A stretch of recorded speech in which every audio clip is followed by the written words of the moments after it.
Okay, so this is week 10, and we're talking about best foods versus worst foods, foods that you should never eat, foods that are really high on the ORAC scale, which means that they're very high in antioxidants.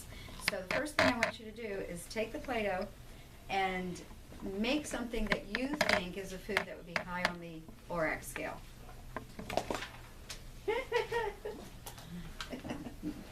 I should have covered this table up, huh?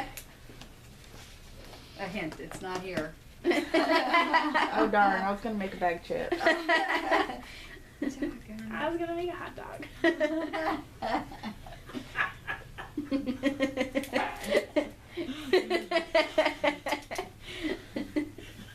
Oh my gosh.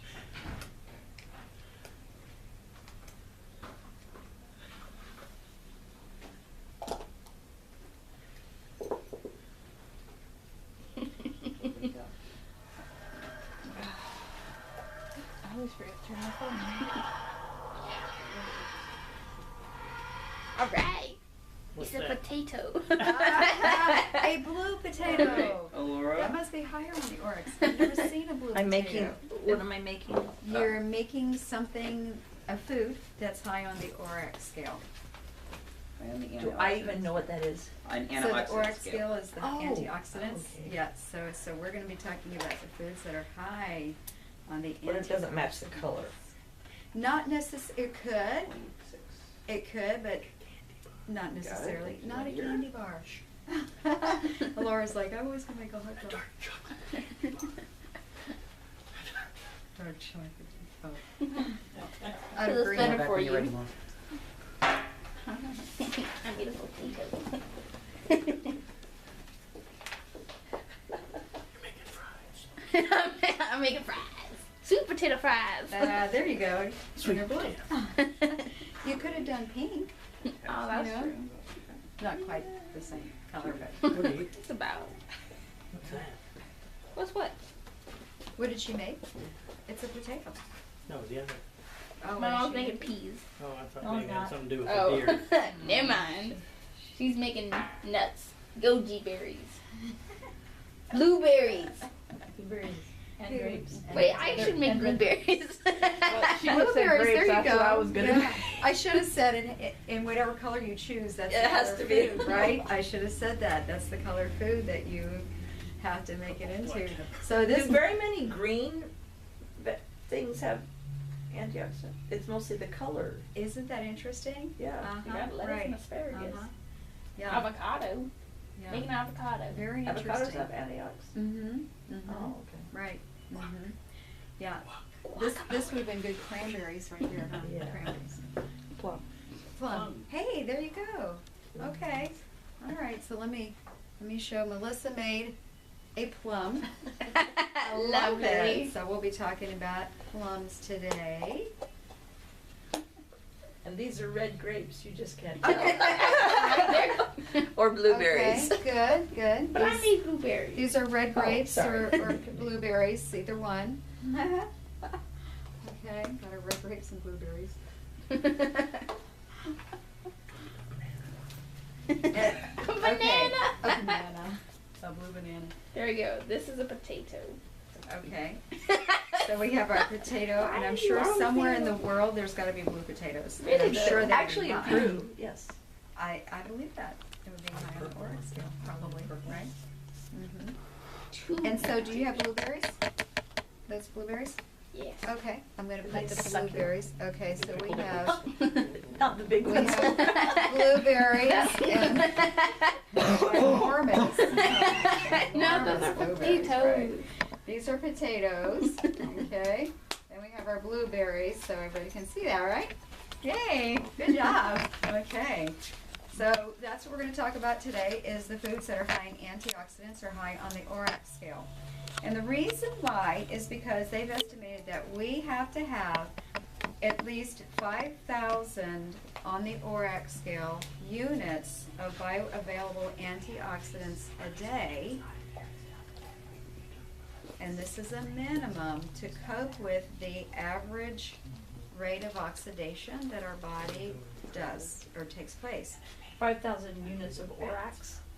On the ORAC scale. Oh, 5,000 on the ORAC scale, or 5,000 ORAC units. How do you spell ORAC? ORAC. Oh, okay.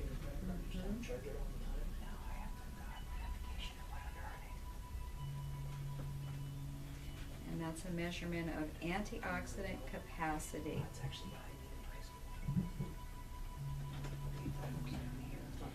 And then they also say that if we live a busy life, who doesn't? Or a stressful life, who doesn't? Or even if we exercise, if we drink alcohol, if we have diabetes, then the ORAC scale will double or triple. So our needs for foods on the ORAC scale will double or triple. And so what these antioxidant foods do is they stop free radical damage before the damage is done on our bodies or on a cellular level. And they compare it to just like whenever wood is burning and it puts off ashes and smoke. And it's the same, it's a byproduct, so it's the same with our cells. Whenever they turn over and reproduce, they go through these different metabolic pathways, and as a result, they're going to put off waste product, which becomes a free radical.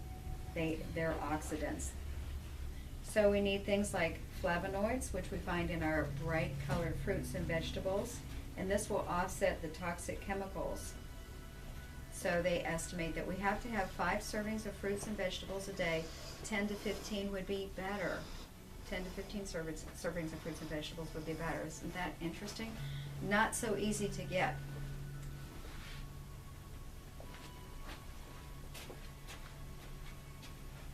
So some basic rules of thumb are that we want to eat foods that will rot or spoil, but eat them before they do.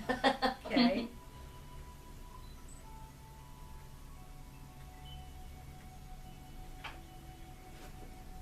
So what do you think that means? Eating foods that will rot or spoil. No preservatives. Okay? Well, it could be meat, but that can rot or spoil. So eat foods that can rot or spoil, but before they do. So meat would be acceptable. And now I know you're vegetarian. Is I'm an vegetarian. antioxidant? She's vegan. As an antioxidant, no, but that's a simple rule of thumb. Oh, And so you know what? Let's say protein. something grown. Yeah, something grown, and that doesn't That can mean rot or that spoil. doesn't mean your store bought, beef that has been fed chemicals and has been, injected with hormones and antibiotics. We don't want that. So we want the organic meat, or I'm going to say protein. I think Yeah. that's a better word because we are better off to do vegetable proteins if we can. I absolutely agree with that. When we're talking about eating foods that can rot or spoil, have you ever put a food out? Have you ever bought something and left it out and nothing happens to it? Have you ever seen that happen? Mm-hmm. This doctor that I was listening to this morning, he said that one of the things that he has seen is that you can get a McDonald's hamburger and you can Our leave. friend has done that. It's I saw it 7 on years YouTube. old, Yeah, and it looks exactly the same. yeah, That's really scary. Wait, that, which yeah. one? So The Smarts? They still have it? Yeah. Where? I didn't ask. yeah, I'm Oh. sure she probably uses that. Yeah, she whenever does. she lectures. Uh-huh. So that's Probably in important. the drawer. Yeah. Hostess ding dongs, the same thing. You can leave those, out on the ground, and the ants won't take them. They won't touch them. That's really bad. And I think I probably told you about my experiment where I had this box of Frosted Flakes. I had company last year, and I asked them what they would like for breakfast, and that was one of the foods. So they didn't eat it. I wasn't going to eat it. So I took it out and I dumped it in the yard because I figured, we have squirrels and Yeah. all those critters. So I just dumped the whole bag. And then I also had some old pecans that were still in the shell that we've had for like a year. And I'm like, these probably aren't good. The oil's probably rancid in them. So I took those out. I took a bowl of those out and I put them on the deck where the squirrels go. Those were gone in a day. The Frosted Flakes never disappeared until it rained. When it rained, they disappeared. That's gross. I'm like, see, that really helps you to appreciate that those Yeah. aren't really foods. So what this doctor talks about, he says that if the insects and the cockroaches Avoid it. don't want it, That must be a problem. then you don't want it. It's going to be a problem. That's exactly right. Yep. So we want to eat those foods that will rot or spoil, but eat them before they do. They, if molds and funguses don't want them, then or insects, we don't want them either. And we have to stay away from those foods. And the second rule of thumb, or to eat foods as close to nature as possible.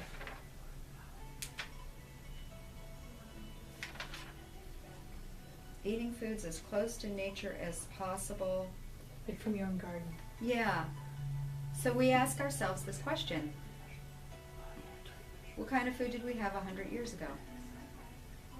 What were we eating 100 years ago? Potatoes. Blue potatoes. Blue potatoes. Yes, right, from the garden. So we were eating foods that were fresh from the garden, What they off the tree. hunted. They hunted, right, uh-huh. They grew grains. Mm-hmm. Yeah, I'm sure they ate a lot of fish too, which is one of the things that we don't do a lot of anymore because we're pretty much a beef, chicken country. So avoid the processed foods, and we know that what happens is the food industry looks at how long is the food going to stay on the shelf. So most foods will have hydrogenated oils in them. If you read the labels, most foods will have hydrogenated oils in them. Interesting thing about hydrogenated oils is that the FDA has said that if they have under, I think it's 0.53 milligrams of trans fats in them, they don't have to claim it. So you can, So some still might have. yeah, yes. So the processed foods are always going to have trans fats in them because it's a preservative. And when we think about trans fats, first thing that comes to my mind is going to be French fries. Mm-hmm. So whenever you think of trans fats, what do you think of? What kind of food do you think of? French fries. French fries, yeah. What else would have trans fats? What else would be fried? Ooh, Chicken the nuggets. Chinese fast food. Yeah, What did you say? Chicken nuggets. Yeah. yes, right. Chinese fast food where you can get the sweet and sour chicken, and those are double fried. I learned my lesson. Sheesh. Never gonna do that again. Yeah, I didn't know they're fried. Till I opened the box. Yeah, and it's interesting because they fry them. First of all they fry them at the factory, and then they freeze them, and then they send them to They refry. whatever store, refry. So you're getting double hydrogenated fat. Yeah. So the interesting thing too is that it takes about 53 days for our body to break those fats down in half, and then it takes about another 211 days for the body to get completely rid of the trans fat from that one meal, just from that one meal. So how many people today, they'll get French fries, with their lunch, but then for supper they may have more trans fats like chicken nuggets or chicken tenders, or they And may they just keep the cycle going. keep the cycle going. And so what happens with those trans fats is those trans fats will connect on the cells, so they dock on our cells, and they stop the good fats from going in and other nutrients. So we become more and more malnourished is what happens, and then we start gaining the weight. And therefore there's diabetes. It's kind of like, the whole standard American diet, the whole SAD diet, is conducive to diabetes today. So 253 or 263 days to detox all the trans fats from your body when you have like one serving of French fries. So we want to try to eat as much unprocessed foods, fresh and organic, as close to nature as possible. And then the third rule of thumb is to eat as much color as you possibly can.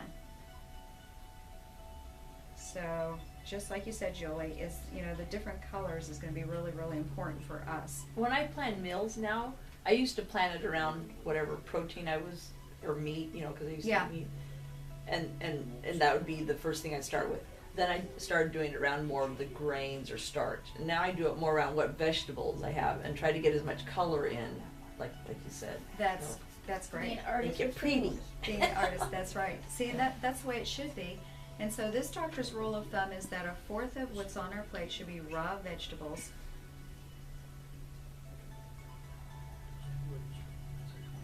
A fourth of what's on our plate should be cooked vegetables. A fourth of what's on our plate should be our protein. Quantum, this is Richard, I can help you. And a fourth of what's on our plate should be a starchy, whether it's potato or a pasta or rice, but whole grain, of course.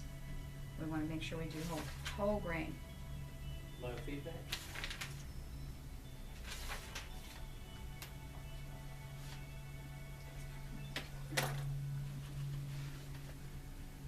Okay, so now we're going to talk about the fun stuff. We're going to talk about the food.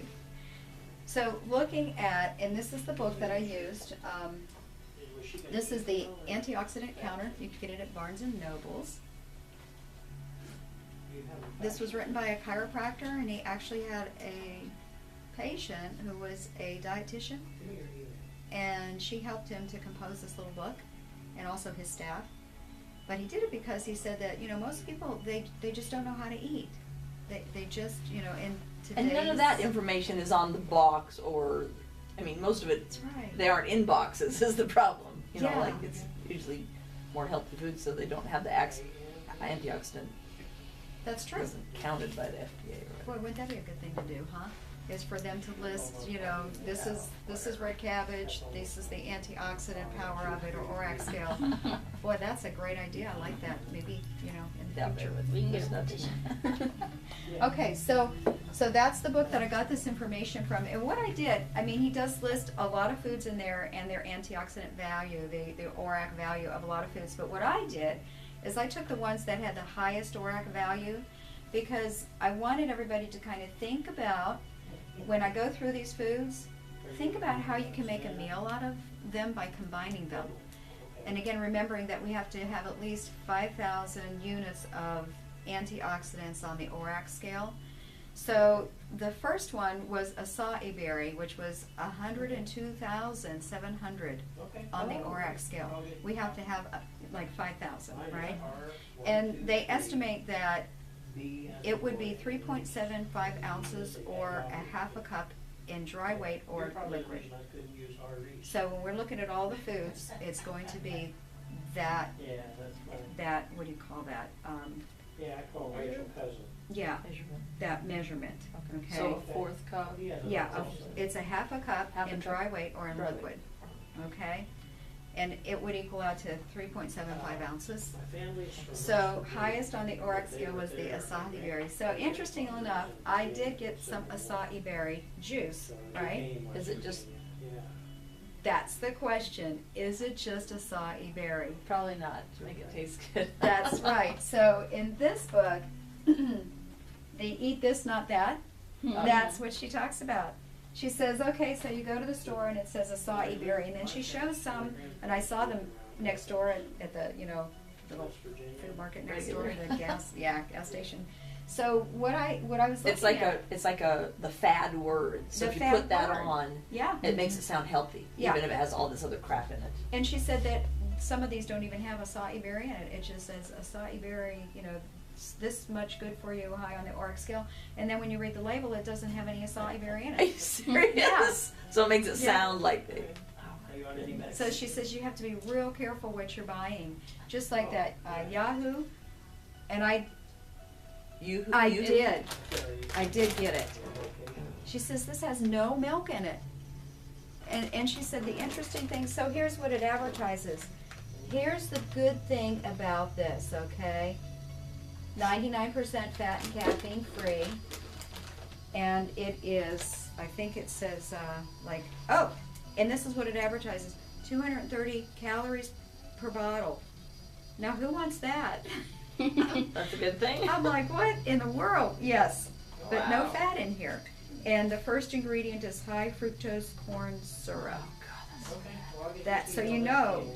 And then the rest of it, I mean, we're looking at corn syrup It's solids. just sugar water. That's sugar water with a lot of chemicals in it. So would this cause cancer? You bet it would. You bet it would. Okay, so yeah. So Yoo-hoo is a really good example of empty calories that you could fill up on and then not give your body any nourishment at all. And so then what happens is